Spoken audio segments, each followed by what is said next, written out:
the same basic format as we've been doing. I'm going to go through the slides, and I will basically, once I finish through the slides, there you've got the program. I want you to just go through it and test it and verify it works, and hopefully look at there. This is the dental payment program. We introduced strings and char, a couple new character types. Pretty much everything else is, each lecture we just add a little bit more. So we haven't talked about chars and strings yet, so So let me kind of just go through the slides right there, and I'm not going to run the program. I'm just going to let you run the program, and I'll come around and see if you've got problems out there. So this is a dental application program, and what it basically is you write a short little program for a dentist's office, and you ask the patient's name, and you type in what procedures they got, and calculate what the charge is. So it's fairly simple. It doesn't do any multiplication, it just does logical. So a little bit more of the if-then-else practice type there. And I'm a huge believer in just practicing this stuff out there. It's the easiest way to learn that there. So we're going to introduce a couple of new topics. One is char. A char stores a single character, and string, which is actually it's an array of characters out there, but we can use a type string there as a type there. And then we're going to look at the more complex conditions right there. Again, we went through the if then else, so so it's just more of the if then else there. So again, here's the specification. Again, this is similar to what you would see on a exam question or a homework problem. You're asked to create an application used to bill patients. We're supposed to start. Is it 3 or 3:15? 3? Okay, I was afraid I was starting early because my 12 o'clock class actually is scheduled for 12:15. A couple times I walked in at 12 and started lecturing to an almost empty room. People started wandering in at 12:15. So okay, there. So again, you must allow the user to enter the patient's name and specify which services there. So you're going to do a cleaning, a cavity filling, or an X-ray right there. This is a fairly simple dentist operation. They only do 3 things: no root canals, no extractions, no dentures. All they do is clean, fill cavities, and take X-rays.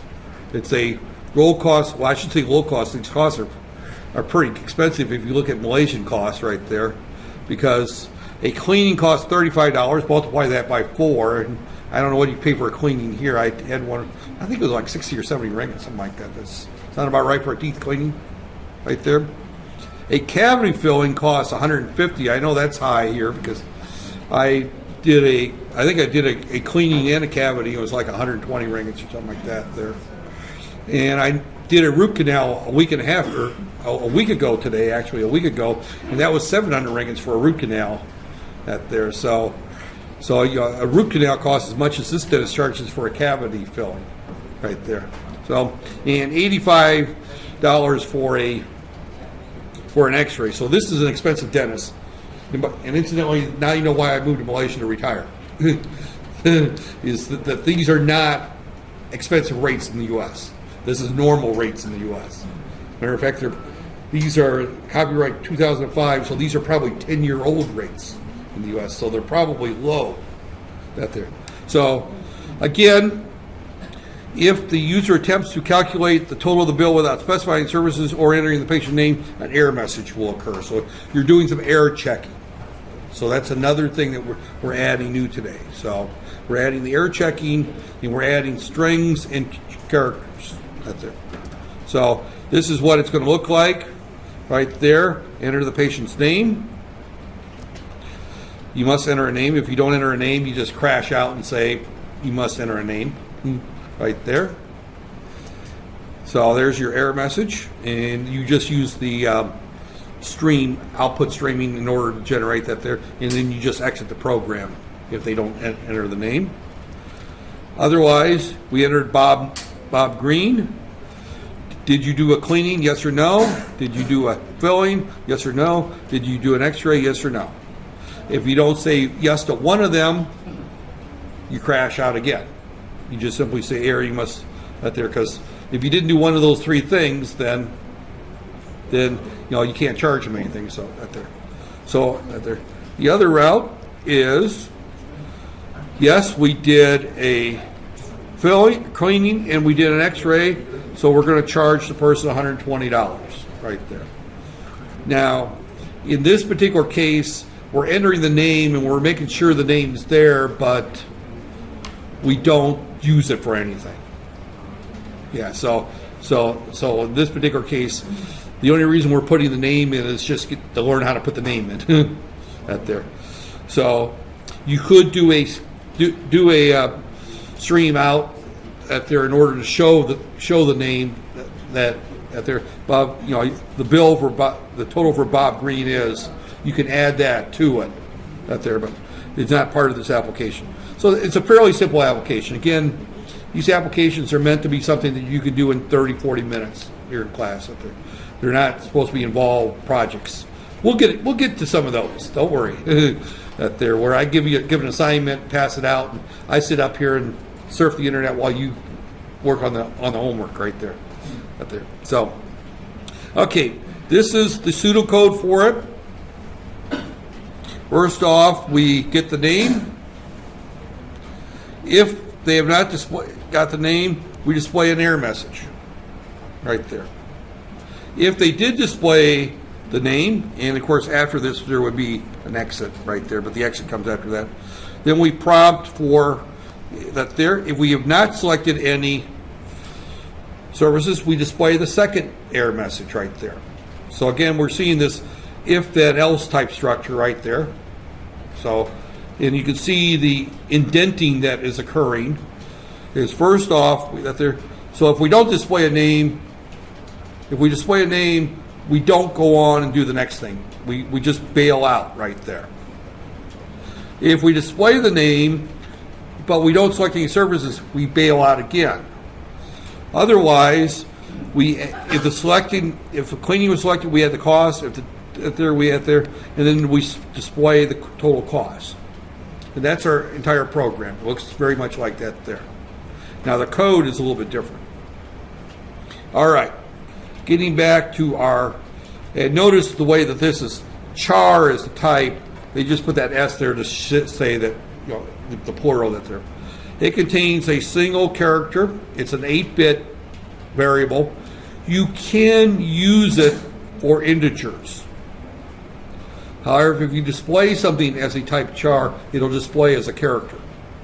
There's an ASCII table that there. I don't have access to the internet, but there's an ASCII table that shows the value of every character.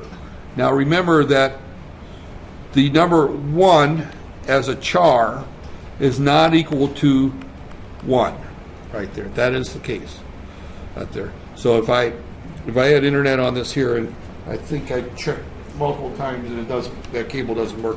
I need to bring a cable in from home.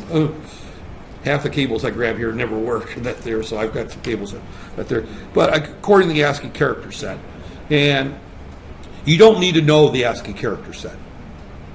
Out there, it's kind of interesting to look at, but you don't need to know.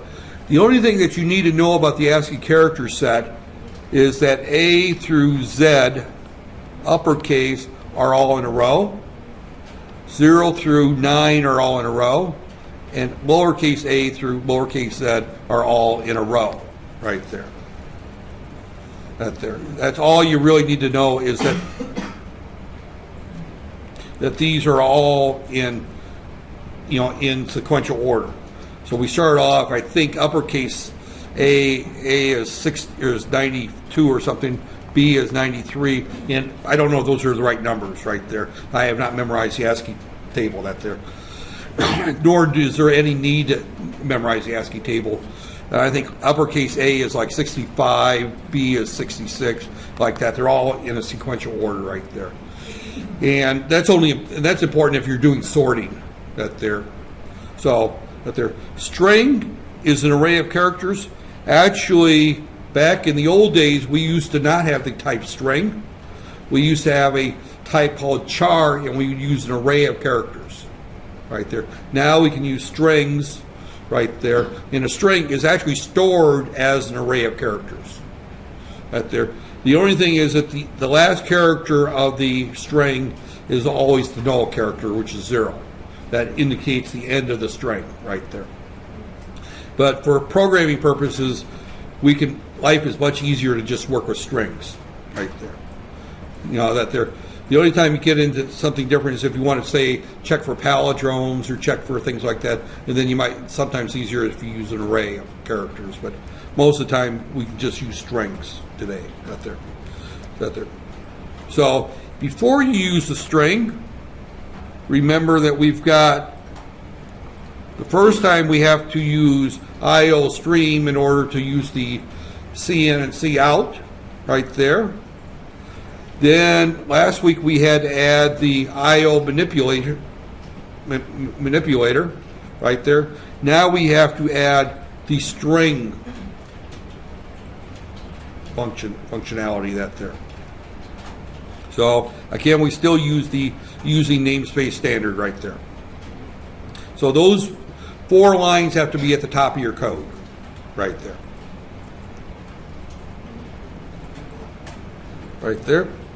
So again, we declare our variables right there. And notice here we're doing something new, is we're initializing the initial value right there. So we're saying we first off have string patient. That is a variable for string. And it's a variable just like we use for, you know, number of boxes, books per box in the first tutorial right there. But again, in this case, we're not initializing the patient's name, so it'll be initialized to the null or empty string. And then we have 3 variables, and we're using char for each one of the 3, cleaning, filling, x-ray right there. Now x-ray kind of violates the naming rule a little bit because we have uppercase R, but that's normally the way that they would show x-ray that there. So it doesn't matter right there. So you could, you know, this here just, if you have the return 0, just exits the program, just sees whether you've got everything that's fine right there. So we're going to do a couple of new functions. One is getLine. GetLine at there, and I believe this is wrong. That's an error there. That GetLine should be lowercase right there. So, but GetLine gets a line of text from the input stream and puts it in the string right there. So we pass it 2 variables. This is a standard C function call. This is the first time we've done a function call right there. So we're calling this function getLine, which is in the string library right there. We don't have to write getLine, but it's a function. And we're going to pass it 2 arguments right there. The first one is we're going to pass it the input string. And the second one, we're going to pass it where we want to store that. This just means, this here means that C string tells it to go through and get it from the keyboard right there. So we pass it. We could put something else in there other than CIN, but normally you would use C in there right there. So the problem is that if we use CIN by itself right there, without the getLine there, it's going to stop at the space right there. So the getLine continues on until it reaches the carriage return right there. So right there. So this is the way you call it right there. So this is our normal prompt. We use outstream to see out, quote, new line, enter patient's name, colon, space, quote, semicolon. That's what we've been doing. And then we call the function. We're going to pass a CIN and patient. Patient's the variable for our string right there. So we pass it that there. So that there. Again, if you did the normal CIN or excuse me,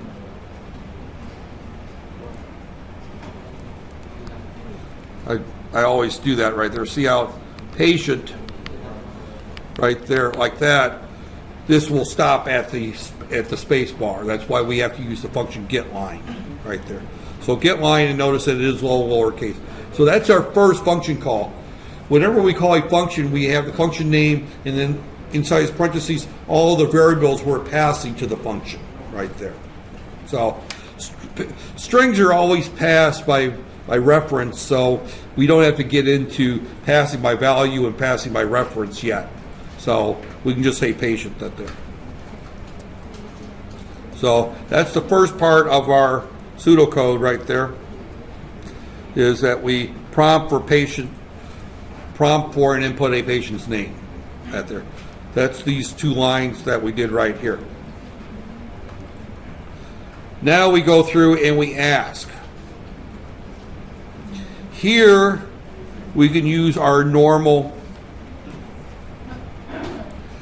CNC out right there. We don't have to use getLine because we're only going to do and we're going to be looking for a yes, no, or Y or no. So we're looking for a single character, and upper and lowercase makes a difference. So if your caps lock is on, your program probably will keep telling you an error, you didn't select any services. So it's got to be a lowercase y right there. So again, this is the code as you would enter it right there.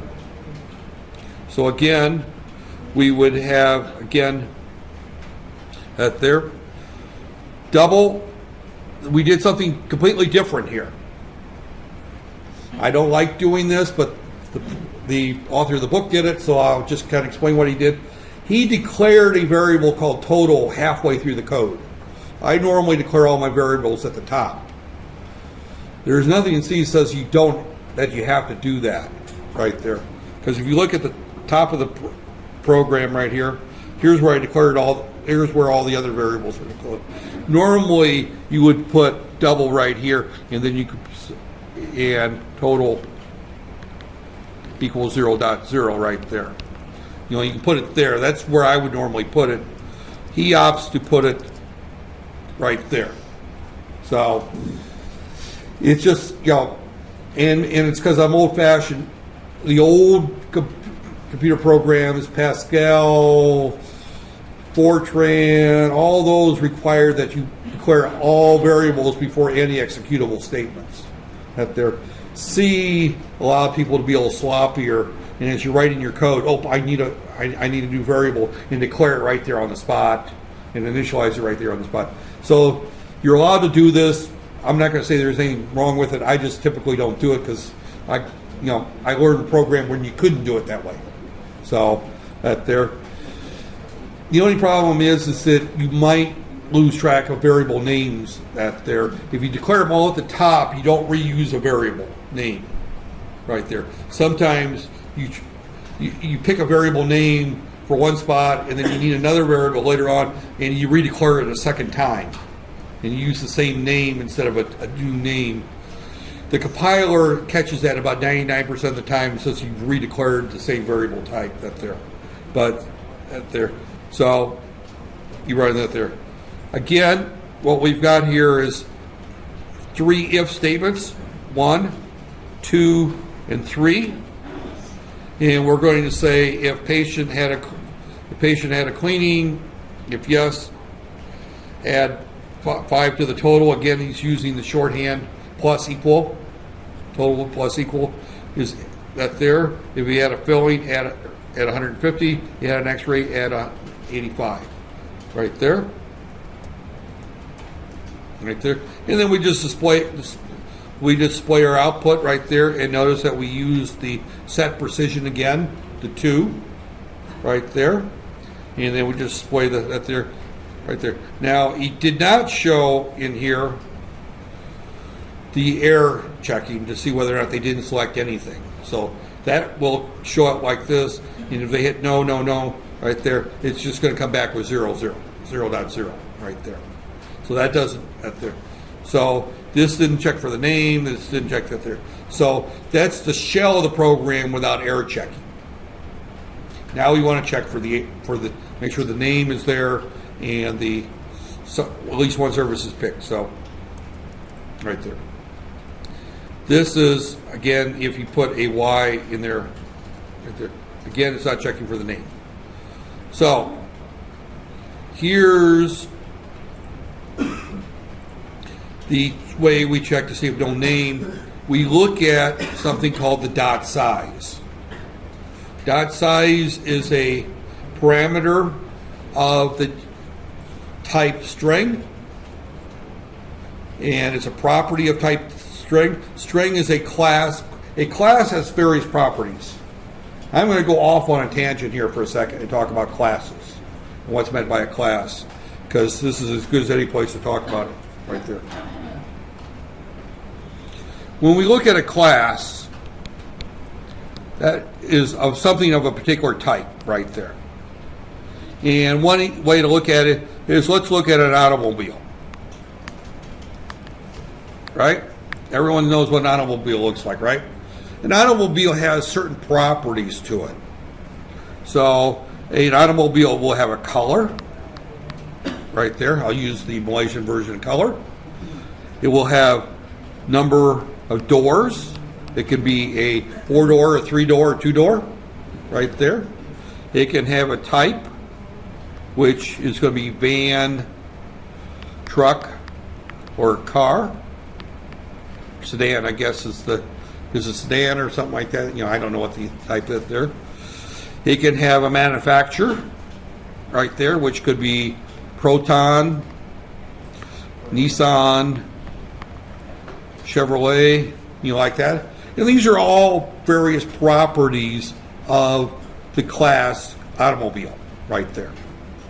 So I declare a variable of type auto. And again, I'm just making this up. There is no type auto in C.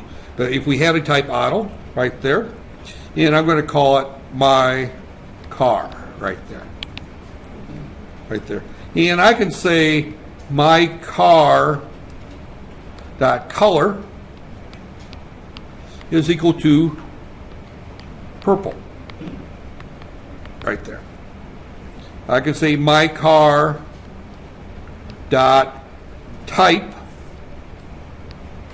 is equal to van. Right there. My car dot manufacturer equals Purdue. Right there. I don't know if that's spelled right for Purdue, but since you can't read my handwriting, my spelling doesn't matter. Right there. So, but again, you can see I'm changing the properties of my car right there. Your car can be blue. Your car can be a sedan. Your car can be a BMW right there. Students always drive nicer cars than faculty in the U.S., so I doubt if that's true here, but that there. So, but regardless, but these are the various properties of a class right there. And a class is a type, but it's a more complex type than just int that there. Well, string happens to be a more complex type. It's got various properties to it right there. And what this here is it's looking at the property of patients, the string patient, and one of the properties happens to be the size, how many characters there are in patient right there. And if it's equal to 0, then someone just hit the enter key and they didn't type in the patient's name right there. So size is a property in the string class right there. So, this particular set of, the way that this does it, he's jumping in there, he's putting the dot size in there without going through and explaining what a property is that there. So, that there. So, an empty string right there. So, a member access operator, the dot, which allows you to access the object's data and functions right there. That's another way of saying properties right there. But, again, we're looking at there, and this patient size, patient dot size, is the number of characters that's in the string patient right there. If it's equal to 0, then there is no patient name entered right there. So that is a way that we can access that. Another thing we could do is if patient equal to right there, like this right here, there, that actually does the same thing. So we put two quotes that they're an empty string contains no characters, and we could say if patient equal quote, you know, with no spaces in between, that also registers an empty string right there. It's more, you know, modern programming, they tend to use the dot size versus the empty string. I still, in my mind, would probably use the equal empty string, you know, double quotes right there. So, right there. Okay. Verify the patient's name right there. And at this point, we're going to go through here equals 0. We're going to say you must enter the patient's name right there. We display the error message right there. You could put an exit 0 in at this point right there, which is right there. I don't think he does it that way. Then he does the same thing down here right there. But what he's done here, it's a little messy right here, is that right there. And then he says else right here. So we skip the rest of this if we don't enter the patient's name right there. That's all skipped. That's in the else block. And notice that we got a beginning block and end block indicator there. And I wrote over it, so, but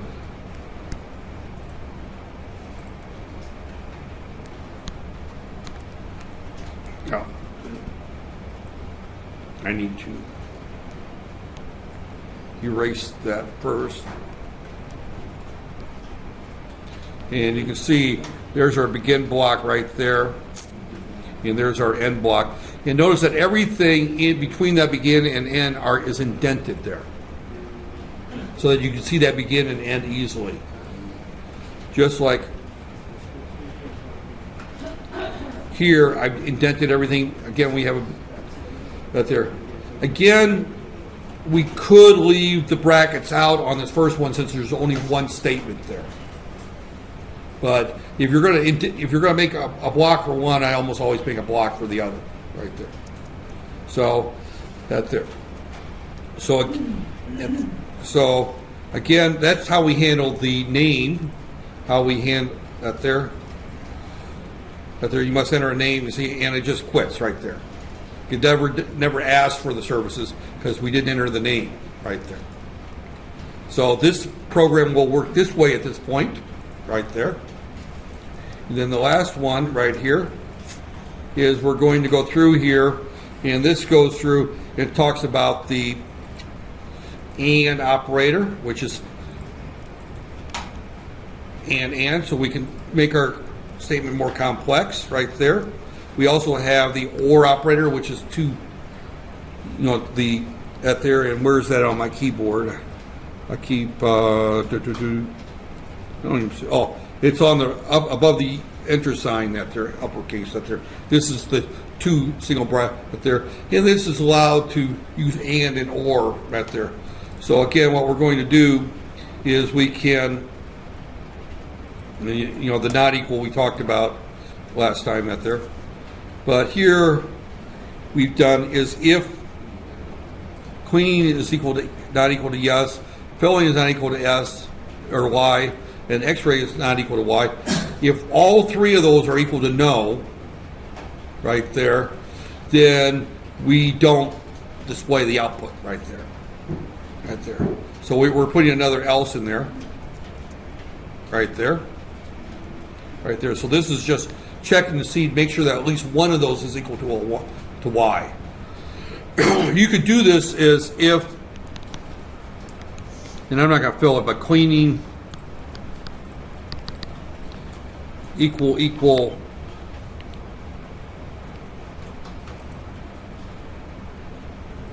and yeah, no, actually, if cleaning equal no, right there. You know, you could use the equal because it's either going to be yes or no. So Here he uses not equal to y, or I could say equal to no, right there. And I could put equal to y and put ors if any one of those three is equal to a y.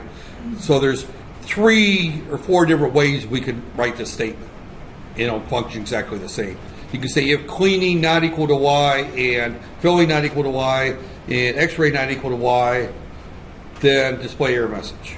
So we're looking at there, if cleaning equal no and filling equal no and x-ray equal no, then display error message.